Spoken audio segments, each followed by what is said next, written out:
वाटण घेतलंय, कोथिंबीर, लसूण, मिरच्या मोठ्या होत्या त्याचे मी बारीक असे तुकडे करून घेतलेत. आता हे वाटून घेऊया आपण. वाटण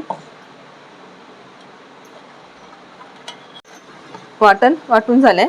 आता इथं भांडं घ्यायचंय, भांड्यात वाटण घालून घेऊया. हे वाटणाचं पाणी, मसाला,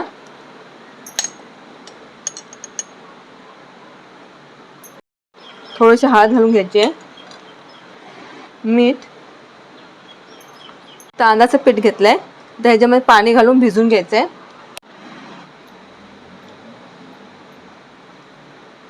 पीठ घालून घ्यायचे याच्यामध्ये. नंतर रस्साला थिकपण येण्याकरता, घट्टपण येण्याकरता तांदळाचं पीठ घालून घेतलंय.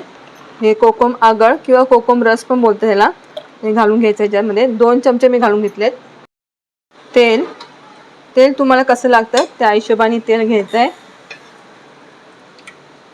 ते सगळं मिक्स करून घ्यायचंय.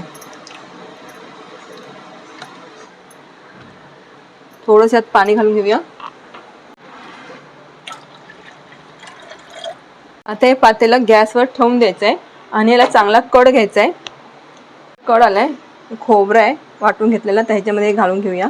जर तुम्हाला जर पीठ जर नसेल घालायचं असेल तर पीठ घातलं नाही तरी चालेल आणि नुसतं खोबरं घातलं तरी चालेल. आणि आता मी ह्याच्यामध्ये पीठसुद्धा लावलं आहे आणि खोबरं पण टाकलं आहे. मस्त असं घट्ट पण आलं आहे रस्साला. मी चांगले साफ करून घेतले, धुवून घेतले. आता हे रस्सामध्ये घालून घ्यायचे आहेत.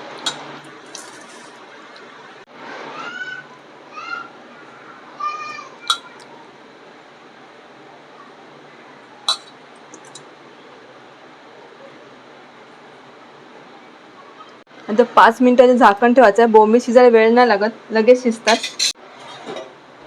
आता बोंबीलचा रस्सा आपला तयार झालेला आहे बघा, मस्त. बोंबीलचा रस्सा कसा वाटला तुम्ही मला कमेंट करून सांगा आणि लाईक आणि सबस्क्राईब करायला विसरू नका.